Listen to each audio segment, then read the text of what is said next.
একটি অপতথ্য বা তথ্যের বিকৃতি গোটা দেশকে অস্থিতিশীল করে ফেলতে পারে, মানুষে মানুষে তৈরি করতে পারে বিভেদ। তাই জাতীয় স্বার্থে প্রতিটি অপতথ্যের বিপরীতে প্রয়োজন সঠিক তথ্য তুলে ধরা। সেই কাজটি করতে এসেছি আমি রুবাইয়া তদিতি। আমন্ত্রণ জানাচ্ছি রিউমার চেক নিয়ে ৭১-এর নিয়মিত আয়োজন ফেক নিউজ স্ক্যানারে।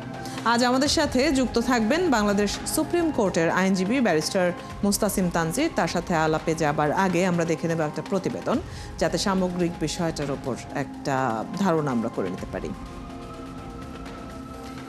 এবার দুর্গাপূজার প্রতিমায় আগুন দেয়া হচ্ছে এমন ছবি বানানো হলো এআই দিয়ে। তারপর ফেসবুকে ছড়িয়ে দিয়ে দাবি করা হলো গাইবান্ধায় প্রতিমায় আগুন দিচ্ছে জনতা। এছাড়াও পাকিস্তান আনটোল্ড এবং ভয়েস অফ বাংলাদেশি হিন্দুজ নামের দুটো এক্স অ্যাকাউন্ট থেকে শেয়ার করা হলো ৭১ টেলিভিশনের নকল ফটোকার্ড। বিকৃত করে প্রচার করা হলো স্বরাষ্ট্র উপদেষ্টার বক্তব্য। দিনের শেষ প্রান্তে জাকসু নির্বাচন নিয়ে স্রোতের মতনও ছড়িয়েছে গুজব। আমরা সেটা গতদিনে দেখেছি। দর্শক, চলুন কিছু ফ্যাক্ট চেক দেখে নেই। পাকিস্তান আনটোল্ড এবং ভয়েস অব বাংলাদেশি হিন্দুস নামের দুটো এক্স অ্যাকাউন্ট থেকে শেয়ার করা হয়েছে ৭১ টেলিভিশনের ডিজাইন সংবলিত ফটোকার্ড। সেখানে দাবি করা হয়েছে স্বরাষ্ট্র উপদেষ্টা জাহাঙ্গীর আলম চৌধুরী নাকি বলেছেন দুর্গাপূজা হলো মদ ও গাঁজার সমাবেশের উৎসব। কিন্তু যাচাই করে দেখা গেল এমন কোনো কথা স্বরাষ্ট্র উপদেষ্টা বলেননি। মূলত ৭১ টিভির ফটোকার্ড নকল করে এবং স্বরাষ্ট্র উপদেষ্টার বক্তব্য বিকৃত করে এটা ছড়িয়ে দেওয়া হয়েছে। সম্প্রতি ফেসবুকে মার্কিন প্রেসিডেন্ট ডোনাল্ড ট্রাম্পের একটি বক্তব্যের ভিডিও দেখা যাচ্ছে, যেখানে তিনি বলছেন, আমি ডক্টর মোহাম্মদ ইউনূসের সাথে কথা বলেছি সেন্ট মার্টিনকে দ্রুত হস্তান্তর করার জন্য এবং ইউনূস খুব ভালোভাবে তাতে একমত হয়েছেন। তবে ফ্যাক্ট চেক করে দেখা গেল ভিডিওটি আসল নয়, কৃত্রিম বুদ্ধিমত্তা বা এআই প্রযুক্তি ব্যবহার করে তৈরি করা ভিডিওটি ছড়িয়ে দেওয়া হয়েছে।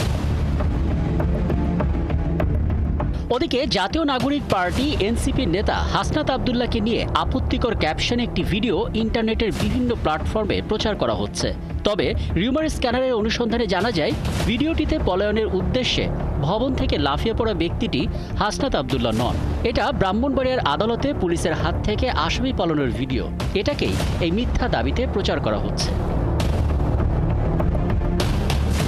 এসবের মাঝে ফেসবুক, এক্স সহ প্রায় সব সোশ্যাল মিডিয়ায় একটি ছবি ছড়িয়েছে, যেখানে দেখা যাচ্ছে একটি প্রতিমায় আগুন দিচ্ছে কিছু মানুষ। ক্যাপশনে লেখা, গাইবান্ধায় দুর্গাপুজো উপলক্ষে তৈরি করা প্রতিমায় দুর্বৃত্তরা আগুন দিয়েছে। তবে যাচাই করে দেখা গেল ছবিটি আসল নয়, এটিও কৃত্রিম বুদ্ধিমত্তা বা এআই প্রযুক্তি ব্যবহার করে তৈরি একটি ভুয়া ছবি। এখানেই শেষ নয়। সম্প্রতি জয় বাংলা স্লোগান দিয়ে জাহাঙ্গীরনগর বিশ্ববিদ্যালয়ে প্রবেশ করল ছাত্রলীগ, এমন দাবিতে একটি মিছিলের ভিডিও ফেসবুক স্ক্রল করলেই দেখা যাচ্ছে।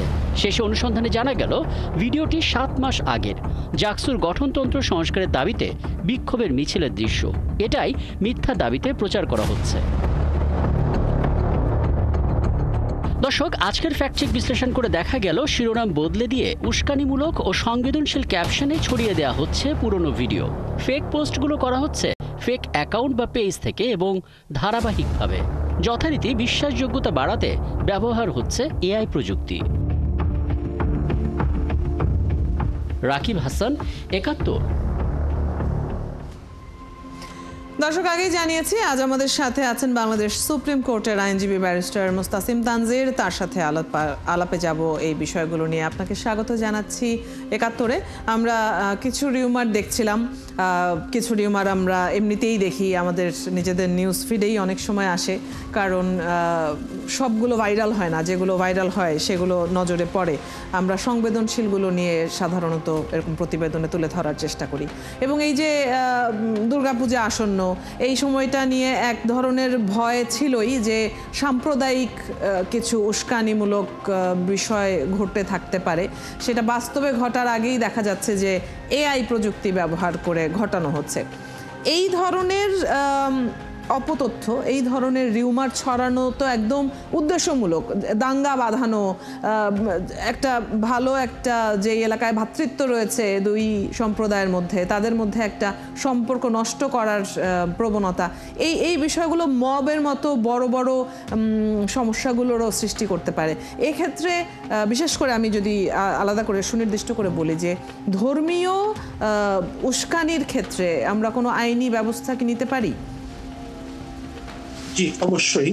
আমরা এই বিষয়ে একাধিক আইন বাংলাদেশে আছে। যেমন আমরা পেনাল কোড বা দণ্ডবিধি আমরা যেটিকে বলে থাকি, সেই পেনাল কোডে এর বিরুদ্ধে ব্যবস্থা নেওয়া যায়। সাইবার সুরক্ষা আইন, যেটি সাইবার সুরক্ষা আইনে এই বিষয়ে ব্যবস্থা নেওয়া যায়। এবং দেশে অস্থিতিশীল পরিস্থিতি তৈরি করার জন্য আমাদের বর্তমানে বাংলাদেশে যে দণ্ডবিধি রয়েছে, সেখানে সমগ্র বাংলাদেশকে অস্থিতিশীল করা এবং এত বেশি অস্থিতিশীল করা যেন সরকার উৎখাত হয়ে যায়, এজন্য পেনাল কোডের 124-এর এ ধারায় রাষ্ট্রদ্রোহের মামলার বিধান আছে এবং দণ্ডবিধি আইনে ক্রিমিনাল ডিফামেশন বা ফৌজদারি মানহানির বিধান আছে। এবং সম্প্রতি যে নতুন আইনটি হয়েছে সাইবার সুরক্ষা আইন, সেই সাইবার সুরক্ষা আইনেও অনলাইনে যে মিথ্যা তথ্য ছড়ানো, অপতথ্য ছড়ানো, ফেক ইনফরমেশন, ডিসইনফরমেশন, এগুলোর জন্য সাইবার সুরক্ষা আইন এখানেও বিধান রাখা হয়েছে।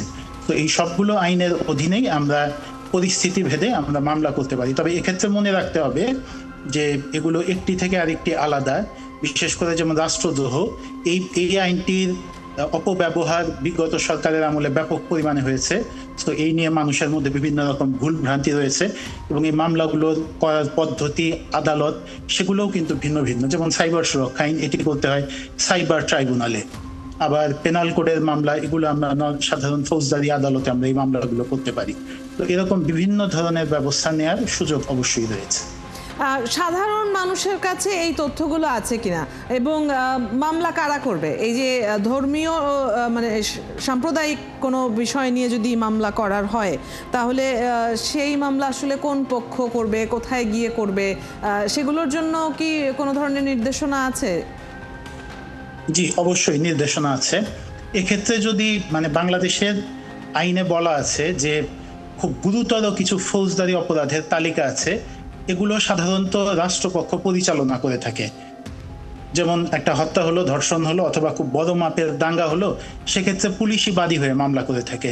আবার কিছু মামলা আছে সেক্ষেত্রে সাধারণ মানুষ মামলা করতে পারে। আবার রাষ্ট্রদ্রোহ আইনের কোনো মামলা করতে গেলে এক্ষেত্রে আবার স্বরাষ্ট্র মন্ত্রণালয়ের জননিরাপত্তা বিভাগ থেকে স্পেশাল পারমিশন নিয়ে তারপরে মামলাটি দায়ের করতে হয় আদালতে, অন্যথায় এটি আদালতেই মামলাটি চলে না। সুতরাং বিভিন্ন মামলার ক্ষেত্রে বিভিন্ন জায়গার বিভিন্ন নিয়ম রয়েছে, আইনে ভিন্ন ভিন্ন বিধান রয়েছে। আরেকটা যেটা সমস্যা এখন দেখা যায়, যখন সোশ্যাল মিডিয়াতে বিভিন্ন প্রোপাগান্ডা ছড়ানোর উদ্দেশ্যে যখন আমরা দেখি যে রিউমার ছড়ানো হচ্ছে, তো অনেক সময় চিহ্নিত হয় যারা এটা শুরু করেছে, ইনিশিয়েট যারা করেছে, তারা দেশের বাইরে অবস্থান করছে। তাদের ক্ষেত্রে আইন কি বলে?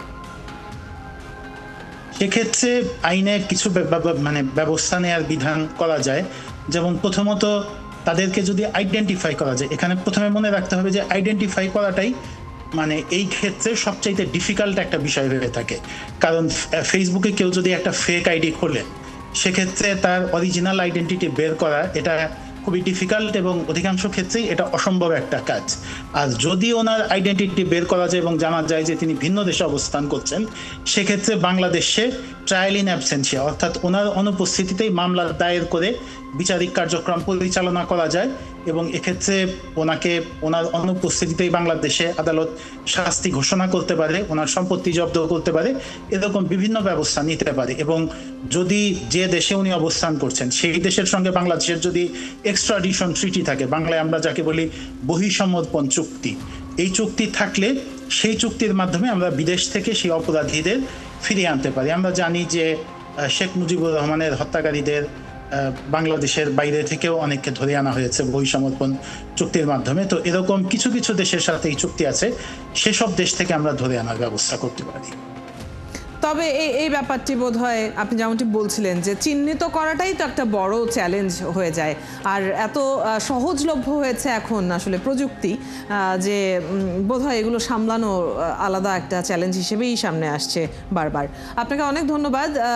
যেটা আমি বলছিলাম যে দুর্গাপূজা সামনে আছে, এছাড়াও রাজনৈতিক অঙ্গনেও নির্বাচন যখন সামনে, সংবেদনশীল একটা সময় যখন নানান ধরনের অপতথ্য ছড়ানোর যাদের ষড়যন্ত্র করার যাদের ইচ্ছা আছে তাদের জন্য ইস্যু অনেক আছে, কাজেই সচেতন থাকারও একটা প্রয়োজনীয়তা নিশ্চয়ই রয়েছে সাধারণ মানুষের।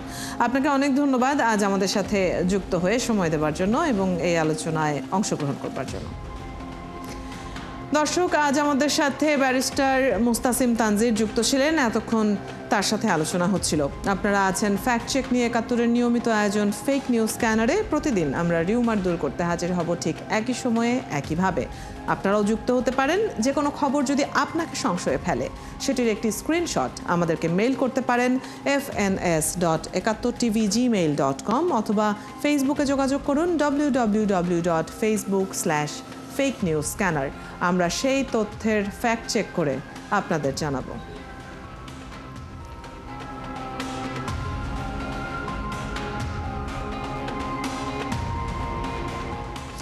চটকদার শিরোনাম দেখেই ক্লিক করবেন না। বিশ্বাস আর প্রতিক্রিয়া জানানোর আগে ফ্যাক্ট চেক করুন। থাকুন একাত্তরের সাথে।